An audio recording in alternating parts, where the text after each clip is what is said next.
Madrid analizando el contexto global del mercado inmobiliario y en esa índole es muy interesante analizar el caso de la crisis española vivida a principios o durante el año 2008 y cuáles fueron las herramientas y los vehículos que se crearon para lograr una salida exitosa de esa crisis. Hoy estamos con Manuel Gómez Gilabert, director general de Control y Riesgo de Zagreb.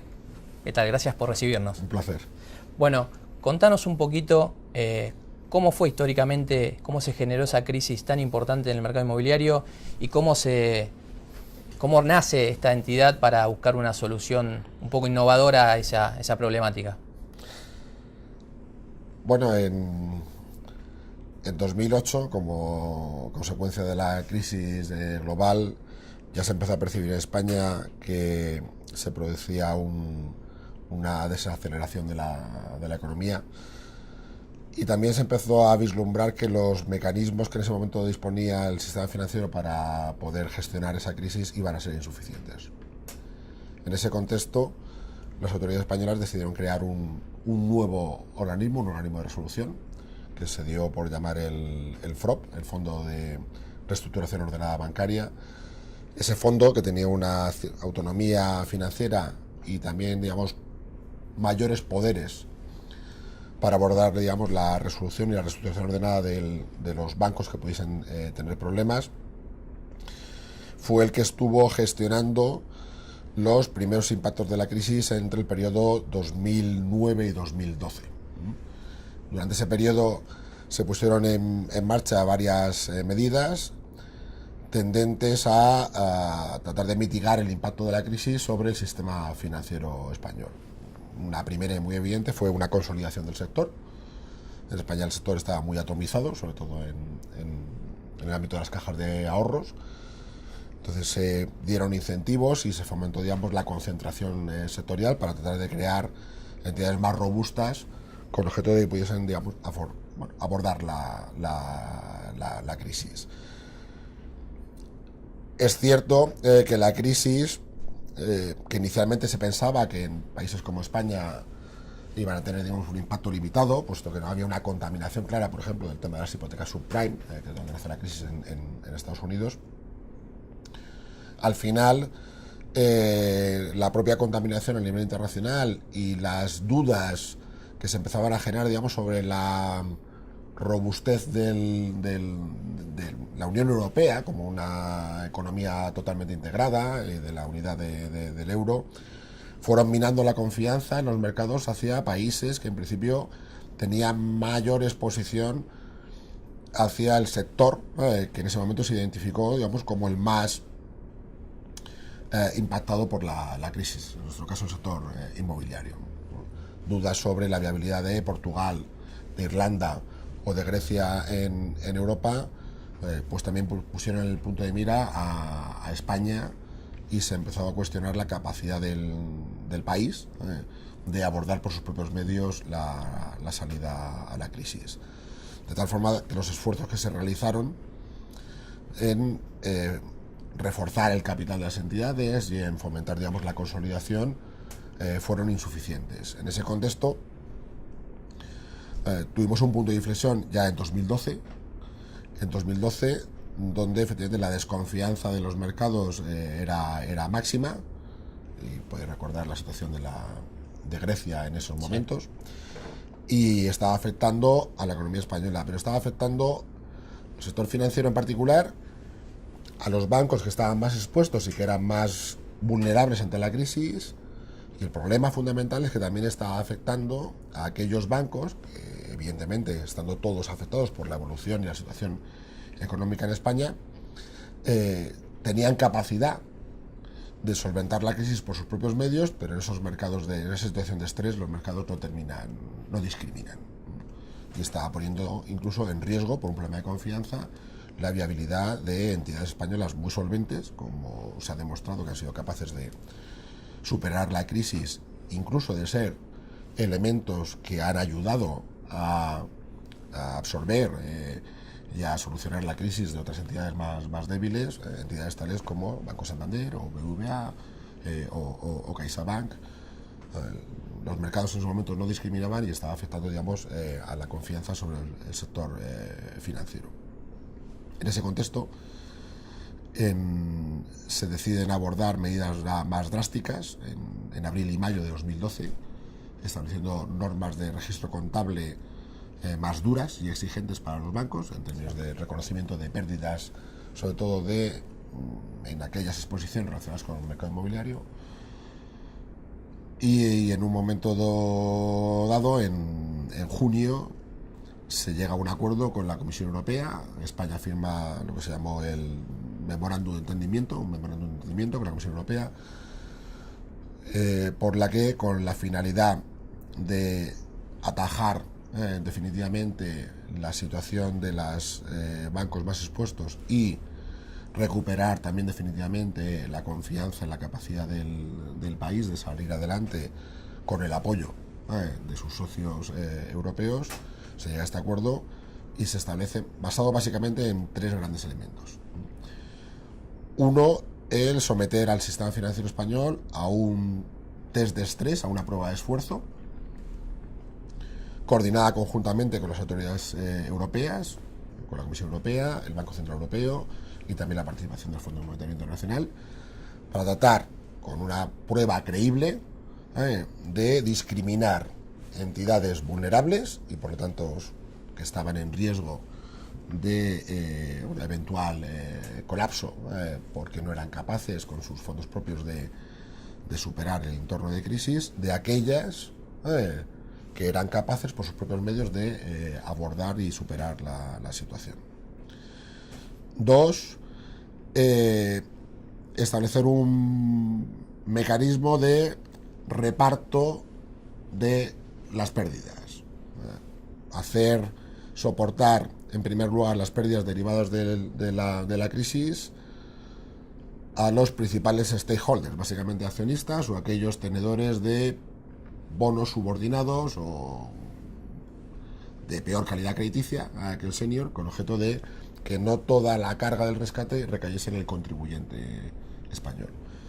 Y la tercera pieza fundamental era la creación de un vehículo de lo que en aquel momento se llamó Banco Malo, un banco malo, formalmente una sociedad de gestión de activos, a la que transferir las exposiciones problemáticas de aquellas entidades financieras que fuesen a necesitar apoyo público para superar la crisis, como condición necesaria para recibir ese apoyo público. Lo que se pactó fue un paquete de apoyo financiero, pero sujeto a la realización de estas 3 medidas. Sareb era esta última medida que se implementó a lo largo del segundo semestre de 2012. Bien.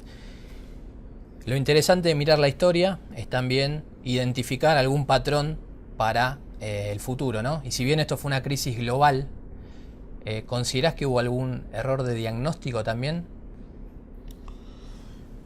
Indudablemente yo creo que hubo un error de diagnóstico generalizado desde el principio de la crisis. Si nos remontamos a la crisis subprime, yo creo que efectivamente es justo reconocer que en principio se infraestimaron los potenciales impactos, posiblemente también porque es la primera, yo creo que crisis que hemos visto de verdad que ha afectado globalmente a la economía, donde se ha visto más que nada, digamos, la interrelación económica que hay entre las sociedades, particularmente entre las sociedades desarrolladas, y como un problema de una tipología de hipotecas en Estados Unidos al final termina contaminando y generando, junto con otros elementos, ¿no?, un auténtico caos a nivel mundial, y eso yo creo que no lo habíamos vivido hasta ese momento. Posiblemente eso fue un elemento que contribuyó a infravalorar el impacto de la crisis.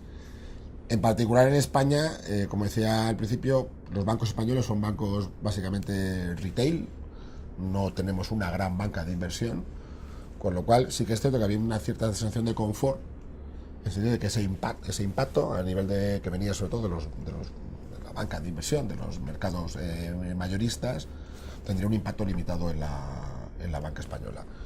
Lo que no se estimó en ese momento era que esa crisis financiera iba a impactar fuertemente en la economía real, como empezó a ocurrir a partir de 2008 y de 2009.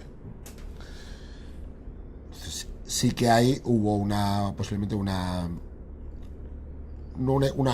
falta de identificación clara de una eventual correa de transmisión entre una crisis financiera, digamos, y el impacto claramente en la economía real. Otro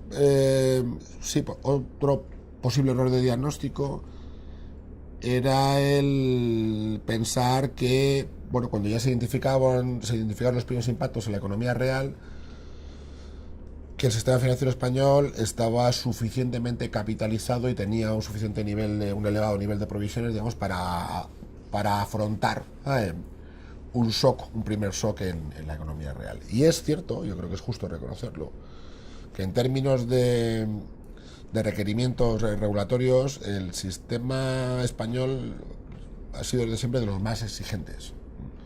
Teníamos provisiones anticíclicas que se constituían en la época de vacas gordas, en la época de bonanza, precisamente para poder afrontar problemas en situaciones de recesión. La primera estimación, puesto que tampoco se estaba calibrando la profundidad de la crisis, pues fue pensar que eso iba a ser suficiente para abordar el impacto. Se ha demostrado efectivamente que no fue suficiente.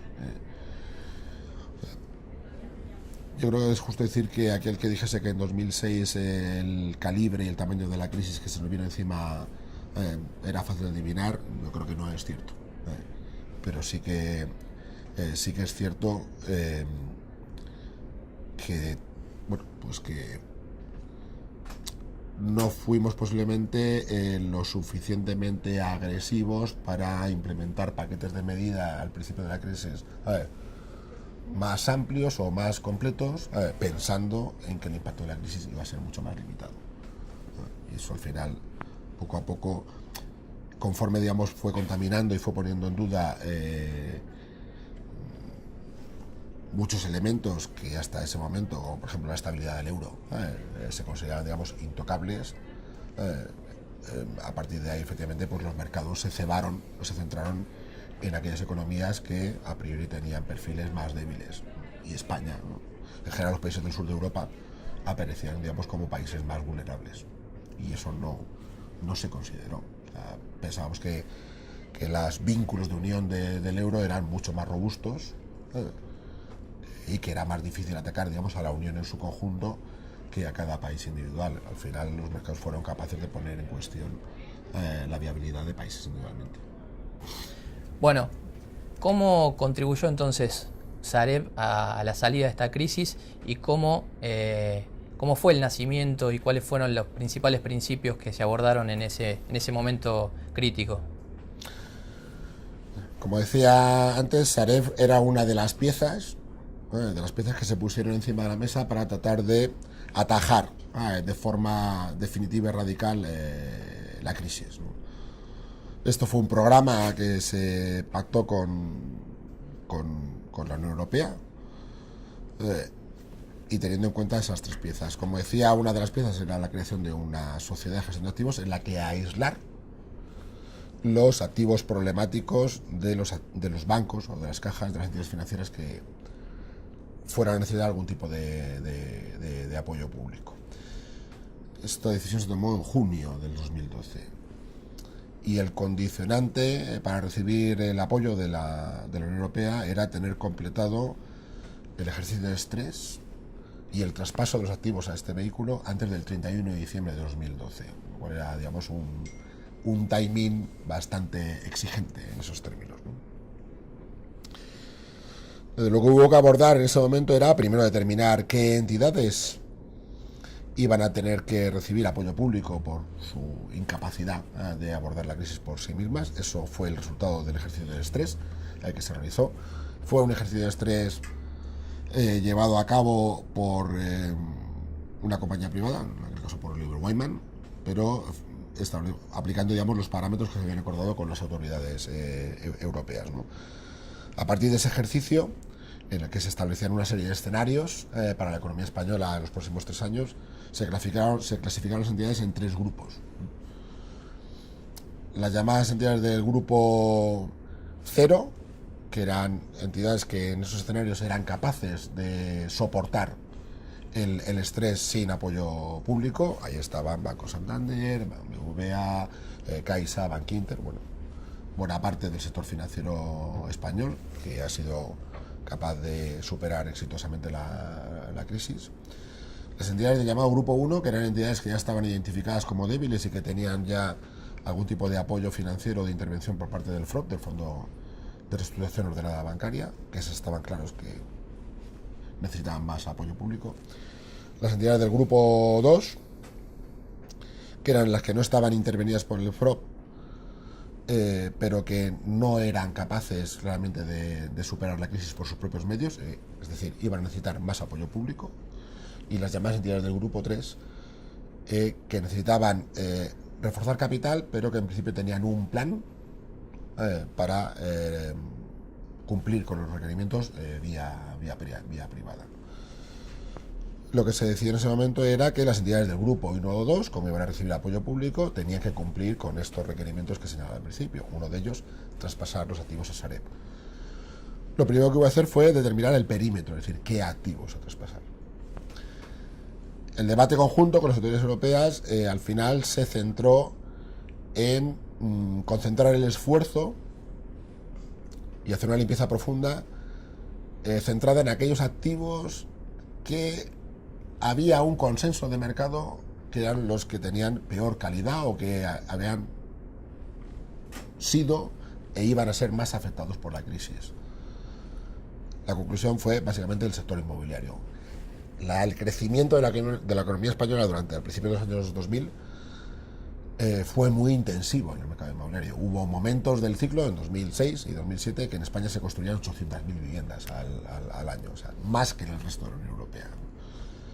Con lo cual se identificó claramente que el principal cáncer en el sector financiero era eso. ¿Había otros sectores que estaban sufriendo? Sí, pymes, el tema minorista o el crédito al consumo, pero no con tanta intensidad y tanta capacidad de hacer daño en el balance bancario como podía ser el inmobiliario. Con lo cual, la primera decisión fue cerrar el perímetro en exposición inmobiliaria.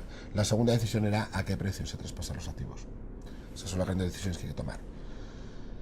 Lo que se hizo fue al final establecer, digamos, un precio que fuese consistente con el ejercicio de estrés que se había realizado. En el ejercicio de estrés se había determinado una valoración de todos los activos del sistema financiero español en varios escenarios, uno de ellos un escenario adverso de estrés. Por ser consistente con el modelo, lo que se decidió fue utilizar esa valoración, la valoración que surgía de ese escenario, para fijar el precio de traspaso de los activos a Sareb. ¿Era una valoración rabiosa de mercado? No. Se considera que era una valoración razonable en el largo plazo. O sea, para hacer, digamos, un traspaso de los activos a un precio de liquidación, un precio de saldo, no te hace falta crear un vehículo como este. Claro. La idea era traspasar los activos a un precio acorde a su calidad, pero fuera del marco de una situación de estrés, absolutamente. Para encapsularlos y permitir a la nueva compañía, gestionarlos de forma ordenada y tratar, digamos, de volverlos a poner en valor o aprovecharse, digamos, de la propia evolución del mercado inmobiliario. Esa era la segunda gran decisión a tomar. La otra, como hemos dicho, era quién traspasaba los activos y, como he dicho al principio, las entidades que necesitaban apoyo público. Sobre eso se estuvo trabajando durante todo el semestre 2012 y no solo el segundo semestre de 2012, no solo sobre eso, sino también sobre otros temas del vehículo. Cómo se iba a financiar, que es un tema importante. Qué estructura de capital iba a tener el vehículo, qué estructura de gobierno.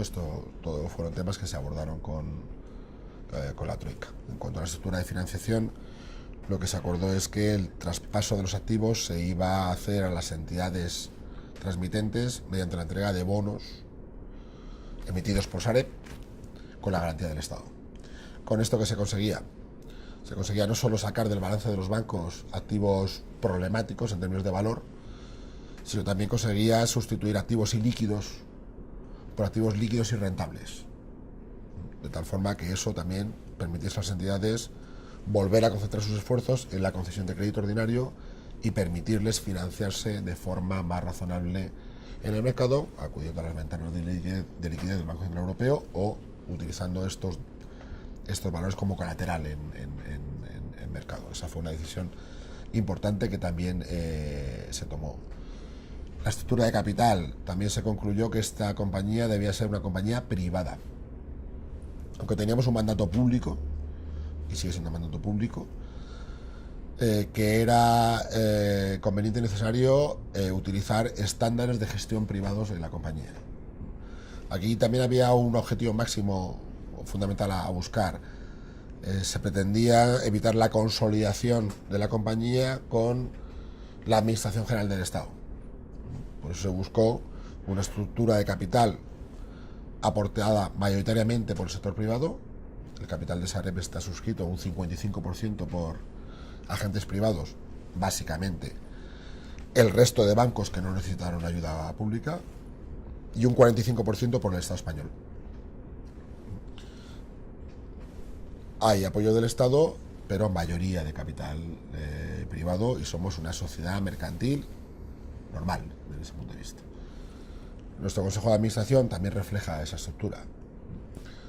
15 consejeros, 5 independientes, y de los 10 dominicales, 6 privados, 4 en representación del Estado, a través del FRO. Y también lo que se quiso dar, para evitar que esto fuese un mero repositorio de activos, un mandato claro a la compañía de proceder a la gestión y liquidación ordenada de los activos en un plazo determinado, una vida determinada. 15 años. 15 años fue el plazo que se fijó para que Sareb completase el mandato de liquidación ordenada de los activos. Es un plazo suficientemente largo para tratar de aprovechar, digamos, una estabilización de la economía y tomar ventaja de una evolución cíclica más favorable, y lo suficientemente corto para que te obligue a moverte desde el principio y a mover el mercado desde el principio, y no pues a esperar simplemente sentados los activos a que estos evolucionen en cuanto al precio. Eso fue lo que se hizo en el segundo semestre de 2012. Se llegó de tal forma que el 31 de diciembre de 2012 se traspasaban a Sareb por las entidades del Grupo 1 37.000 millones de euros en activos, y se emitían los 37.000 millones de bonos, y el 28 de febrero de 2013 se traspasaban los 14.000 millones restantes de las entidades del Grupo 2 y se emitían los nuevos bonos, y bueno, formalmente nacía Sareb. Bueno, nació una compañía con un activo de 51.000 millones de euros en precio de traspaso. El valor facial de los activos transferidos ascendía a unos 107.000 millones de euros. O sea, el descuento medio era el 55% aproximadamente, 50 y poco por ciento. Y empezaba el mandato de la compañía. Nacíamos inicialmente con 3 empleados, esa es la realidad. Pero bueno, se cumplió el mandato, que era parte de la obligación, se llegó, y en este sentido, digamos, nosotros hicimos nuestra parte del trabajo para permitir que el resto de jugadores involucrados también pudieran realizar el suyo. Bueno, y hemos llegado hasta aquí, hasta 5 años ya. 5 años ya, casi. 5 años ya, casi. Bueno, ya en esta primera fase de crecimiento, si querés, post-crisis, ¿cómo ves, con qué expectativa ves el mercado en España inmobiliario para el mediano y el largo plazo? Hacer predicciones es complicado, sobre todo si es acerca del futuro, ¿no? Esto lo decía un famoso físico danés, Niels Bohr, me parece. Entonces, bueno, me gustaría tener bola de cristal, no la tenemos. Lo que sí que es cierto es que yo creo que la creación de Sareb, muchas otras cosas también han contribuido, y algunas posiblemente más importantes, ¿no? Pero sí que ha ayudado a permitir, a ponerle un suelo al mercado inmobiliario y a permitir efectivamente que a partir de ahí se produzca, digamos, una evolución positiva. Los excesos son malos, tanto por exceso como por defecto. O sea, ni era cierto ni justo efectivamente que en 2012 prácticamente ningún activo valiese nada, ni era tampoco adecuado que en 2007, por ejemplo, casi cualquier cosa, por eso es un terreno, tuviese unas expectativas urbanísticas absolutamente extravagantes, por así decirlo, ¿no? Entonces yo creo que hemos contribuido en ese sentido, digamos, a dar un punto de estabilidad. Se han transmitido los activos en 2012. Los precios del mercado inmobiliario español llevaban cayendo desde 2008 hasta 2012. Siguieron cayendo en 2013 y en 2014 siguieron cayendo, con una caída en términos medios pues ligeramente por encima del 30% aproximadamente, con un nivel de afectación muy variado. 30% es una cifra que resume, bueno, una magnitud a nivel global, pero sabéis perfectamente que el mercado inmobiliario es una suma de micromercados y de tipologías de activos, absolutamente, ¿no? Pero bueno, siguió cayendo. Nosotros desde el principio, y había muchas dudas muchos inversores internacionales, bueno, venían a decir que si el precio de traspaso había sido elevado o no, que si no teníamos ningún incentivo para hacer nada, para sentarnos y esperar los activos. Desde el primer momento, perdón, en 2013 teníamos claro que teníamos que operar en el mercado de forma inmediata. Uno, por darle credibilidad efectivamente a nuestro mandato, primer objetivo. Segundo, porque no había más remedio. Como decíamos, esta compañía financió la compra con la emisión de 50.000 millones de euros en bonos que pagaban intereses todos los trimestres. El primer año el coste financiero de la compañía fue de 1.270 millones de euros. Esto quiere decir, como resumíamos, o sea, cada día levantar la persiana nos costaba casi 4 millones de euros. ¿Qué quiere decir con esto? Que había que vender. Había que vender y había que gestionar y había que recuperar los fondos para poder ir haciendo frente a toda esta carga. Y nos pusimos a ello desde el principio. Como decíamos también habitualmente, echando a volar mientras íbamos poniendo las piezas del avión, ¿no? Porque se empezó en este edificio 3 personas el 1 de enero de 2013, ahora somos 380, ¿no? En esta parte. Pero bueno, fue una tarea, digamos, heroica, pero muy, muy bonita. ¿Cómo creo yo que esa área ha contribuido a una mejora de la percepción en el mercado?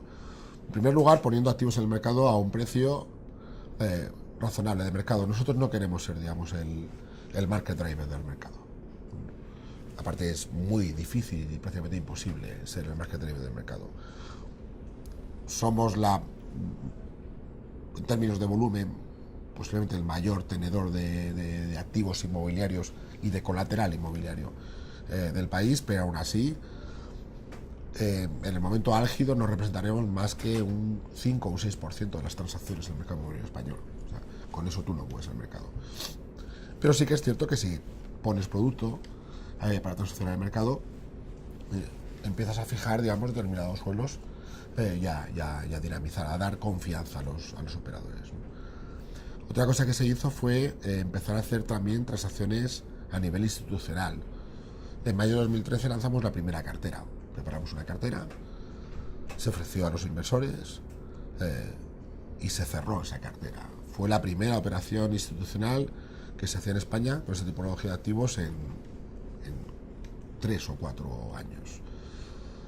Eso también volvió a poner a España en el foco de los inversores y sobre todo a darle crédito al proyecto y decir, oye, estos efectivamente han venido aquí y han venido a poner activos en el mercado, a cerrar el gap, la brecha de precio que podía haber entre oferentes y demandantes de ese tipo de activos, y eso fue una de las cosas en las que también pusimos mucho empeño en 2013, y después de esa cartera de mayo vinieron otras en otoño.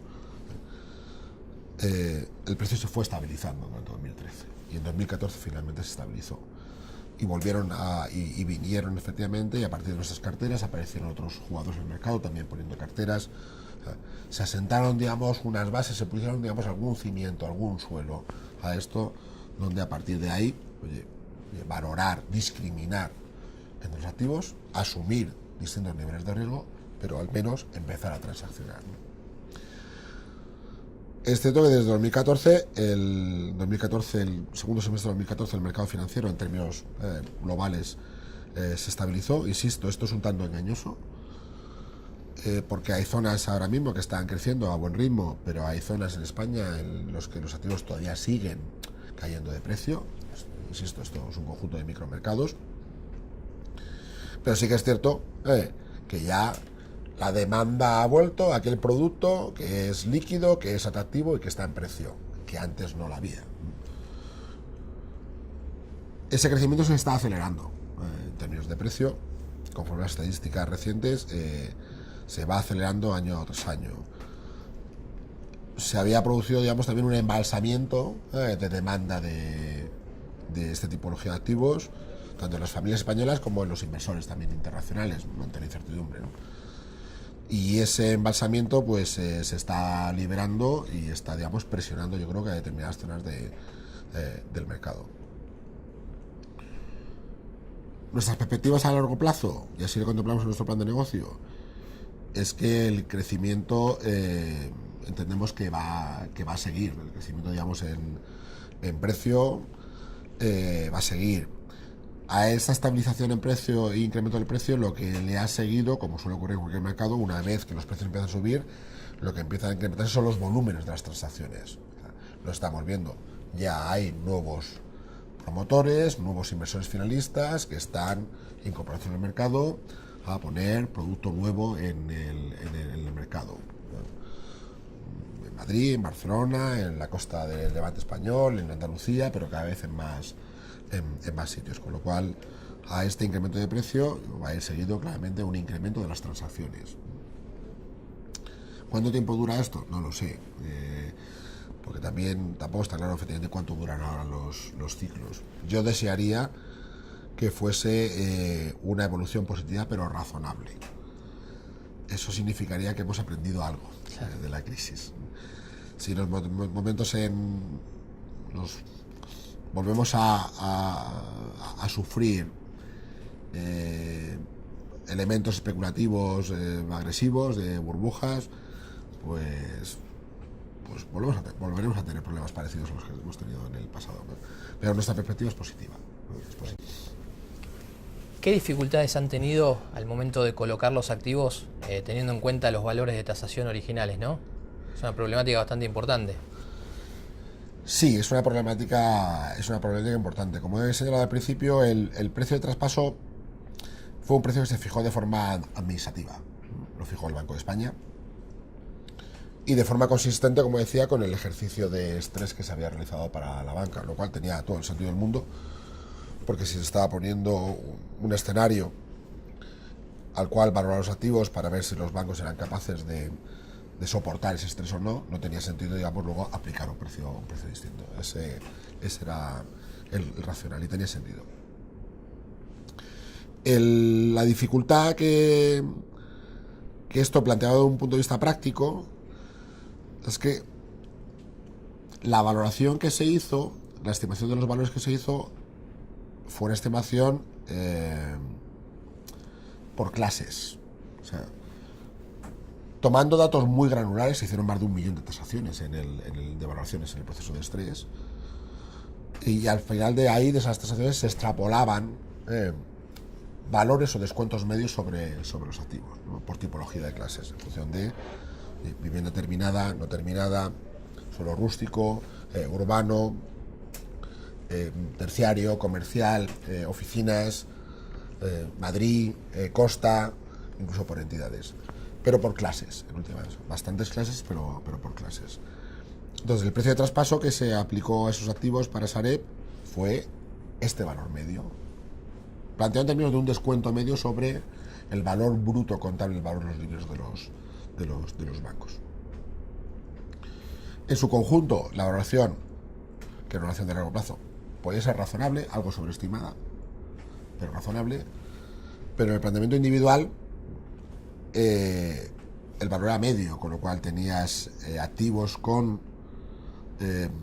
una infravaloración y activos sobrevalorados. O sea, activos donde tenías plusvalías tácitas implícitas frente al precio de traspaso, que era la media, y activos en los que tenías minusvalías implícitas frente al precio de traspaso. Hay que tener en cuenta que a Sareb se traspasaron en el momento inicial unos 111.000 activos inmobiliarios y unos 100.000 préstamos, 90.000 préstamos, con 90.000 préstamos de 18.000 acreditados y con unos 400.000 colaterales por debajo. O sea, en total, unidades inmobiliarias, entre activos inmobiliarios y préstamos, porque lo grueso que se traspasó eran préstamos concedidos al sector promotor. Fueron 11.000 millones de activos inmobiliarios y 39.000 millones de préstamos concedidos a promotores, pero en formato préstamo, con 400.000 colaterales inmobiliarios por debajo. Estamos hablando de 500.000 de unidades inmobiliarias, ¿no? A la hora de gestionar esto, nuestra máxima siempre ha sido que el mandato de la compañía, que es cumplir con su misión de desinvertir de forma ordenada en el periodo establecido, tratando de minimizar el impacto en el contribuyente, de maximizar el retorno para los accionistas, el Estado también en una parte, y impactar lo menos posible de forma negativa en el mercado inmobiliario. Esas son las 4 piezas que hay que juntarlas. Siempre hemos tratado de poner los activos en mercado a su valor razonable de mercado. O sea, el transaccionar pensando que como un activo ha venido barato, oye, lo puedes poner en el mercado a cualquier precio, pues es una aberración. También es una aberración el decir, pretender obtener por un activo un precio de traspaso que no refleja su valor de mercado.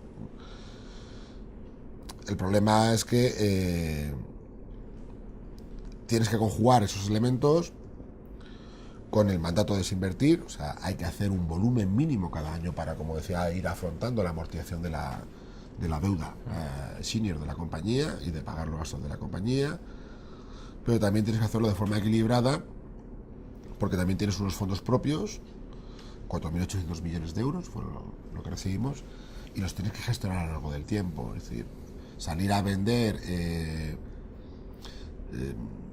de forma inconsciente cualquier activo a un precio de mercado, suponiendo, digamos, que te genera, digamos, una minusvalía muy fuerte, al final estás consumiendo tu capital, y esto hay que administrarlo para buscar equilibrios entre la gestión y la venta en términos de mercado y la protección del capital, que nos tiene que servir para acompañar a la compañía durante los 15 años. Pero es una restricción operativa importante.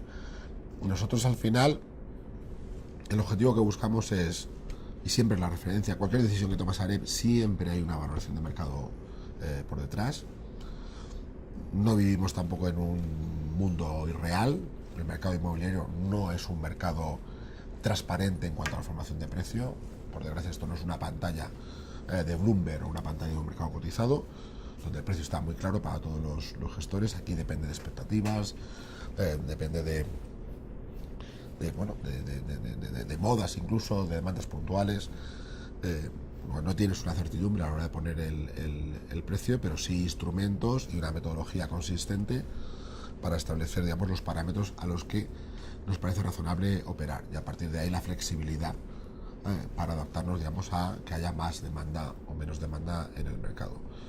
Y siendo conscientes que tampoco es una solución el no vender activos que ocasionan una pérdida hoy a la compañía, sin mantenerlos en el balance, lo que va a suponer es mayores pérdidas o mayores gastos de mantenimiento en el futuro. O sea, en algunos casos la solución más inteligente es vender un activo en su precio de mercado, aunque esto suponga una pérdida, como consecuencia de ese precio medio, pero sabiendo que el mantener el activo en el balance lo que va a generar son pérdidas superiores en el futuro. Nuestro leitmotiv es tratar de vender al mercado. Bueno, y en ese periodo de colocación que queda, ¿qué rol juega el promotor inmobiliario y cuáles son las políticas que tienen de apoyo para que este socio estratégico, quizás en ese periodo de desinversión, los acompañe? Pues mira, como te comentaba antes, Sareb lo que recibió, se habla de Sareb muchas veces como una gran inmobiliaria, y lo que realmente fuimos al principio y seguimos siendo, somos un gran prestamista, porque el grueso de nuestra cartera eran activos financieros con colateral inmobiliario. No teníamos hipotecas retail, hipotecas minoristas, con lo cual tampoco hemos tenido los problemas de, bueno, afortunadamente los problemas relacionados con la sensibilidad en cuanto, digamos, a la vivienda, o el tema de los desahucios. Nuestros deudores son compañías, son profesionales, ¿no? Y recibimos, como decía, 90.000 préstamos de unos 18.000 promotores inmobiliarios. También en este punto hemos tratado de ser creativos. La verdad es que esta es una compañía bastante singular, ¿no? O sea, no sé si conocéis alguna otra compañía en el mundo que tenga efectivamente un reloj de arena encima de la mesa. O sea, nuestro éxito es desaparecer en 15 años. O sea, nuestra calibre para medir cuán bien lo hacemos es lo rápido que nos vamos encogiendo. Eso requiere, digamos, adaptar la mente, porque no son los parámetros normales para la gestión de una compañía. Entonces, esto nos obliga, digamos, a plantear formas de hacer que son distintas a las de cualquier otra compañía normal, ¿no? Al final, como decía, tenemos que desinvertir y tenemos que tratar de hacerlo de forma ordenada y tratando de impactar lo menos en el mercado, pero de forma realista. Entonces, lo primero que asumimos es que si habíamos recibido, por ejemplo, una deuda de un promotor, pongamos de 100 de valor nominal, con una valoración realista del subyacente inmobiliario o de la capacidad de repago de esa compañía de 60, empeñarnos en cobrar 100 es absurdo. Es absurdo y seguramente es una pérdida de tiempo. O sea, podemos ir a un proceso, digamos, judicial, alargarnos en el tiempo, estar 4 o 5 años, para al final terminar recibiendo el colateral que sirve de garantía, y ya está, ya hemos perdido 5 años. Frente a esa alternativa, es mucho más eficiente para la compañía, para el accionista, que el 45% del contribuyente, es tratar de llegar a algún tipo de acuerdo con el promotor.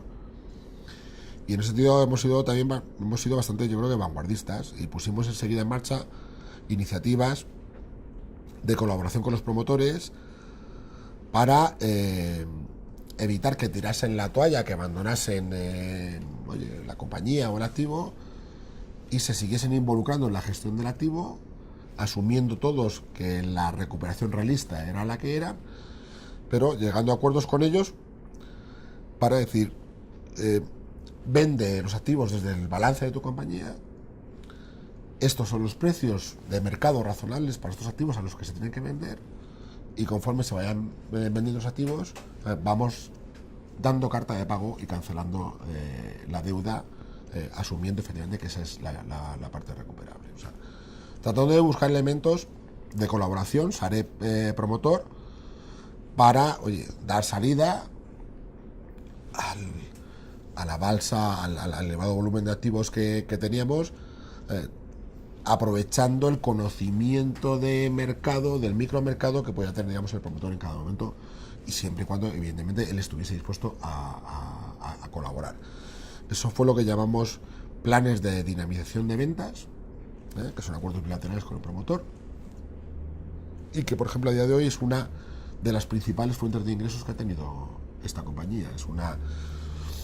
En vez de declarar un préstamo en default, llevarlo necesariamente a concurso o iniciar una ejecución hipotecaria, si somos capaces de llegar a un acuerdo, y esto evidentemente supone una predisposición positiva por parte del promotor en primer lugar, pero si existe esa predisposición, la nuestra también existe para buscar una solución, digamos, realista y amistosa a ese tipo de de situaciones.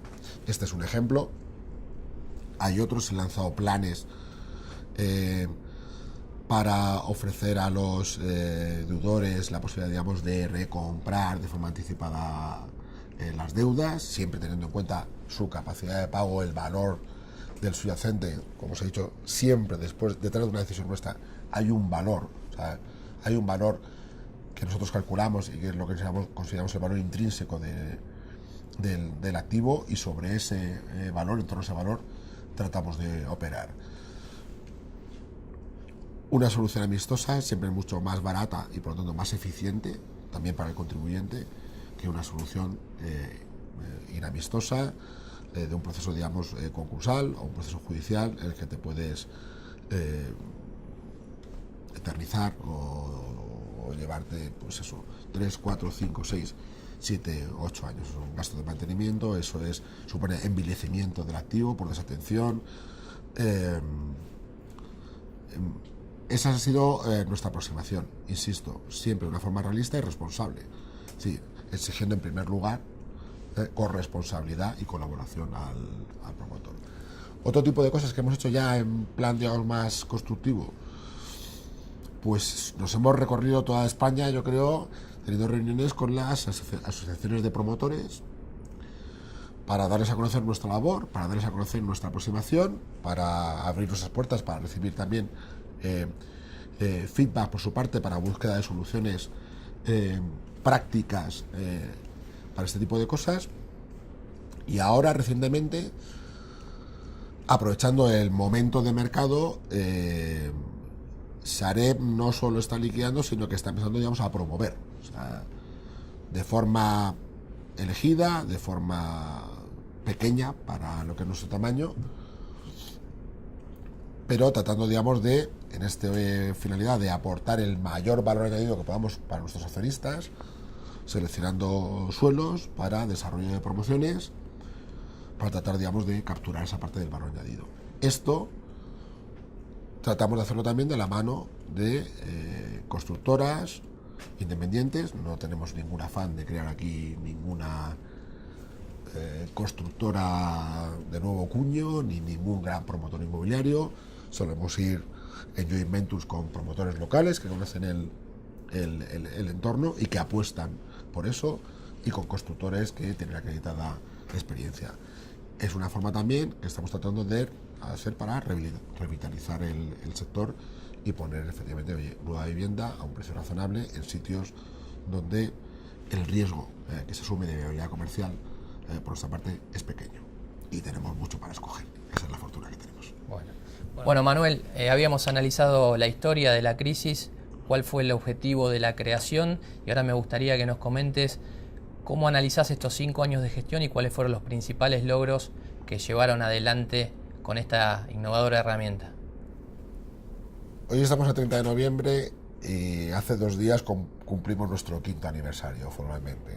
La compañía formalmente se fundó el 28 de noviembre de 2012, ¿no?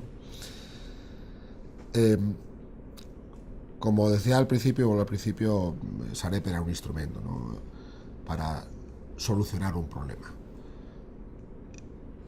Yo plantearía, digamos, haría un desdoblamiento de los objetivos. Uno que sería el objetivo macroeconómico, que era contribuir a la estabilidad del país y a hacer retornar la confianza en el país, y yo tengo que decir que ese objetivo está plenamente cumplido. O sea, España, en el momento de la intervención, tenía una prima de riesgo por encima de los 650 puntos básicos, y hoy está por debajo de 100, y no tiene ningún problema para financiarse en el mercado. La economía destruía empleo a ritmos muy acelerados, y el Producto Interior Bruto también estaba en negativo, y hoy España está creciendo al 3% por tercer año consecutivo y el empleo se está recuperando. Bueno, Sareb yo creo que ha contribuido a esa parte. La otra parte del objetivo, digamos, es el objetivo, si quieres, ya más microeconómico de la compañía, de la gestión. Es decir, 5 años después, ¿cómo estamos? Pues mira,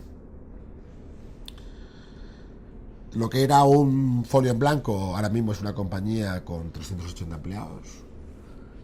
Es una compañía que factura de media en estos 5 años más de 4.000 millones de euros al año de ingresos. Es una compañía que consigue facturar esos 4.000 millones de euros con unos estándares en cuanto a rigor y responsabilidad. Yo creo que están, bueno, por encima de cualquier estándar del mercado.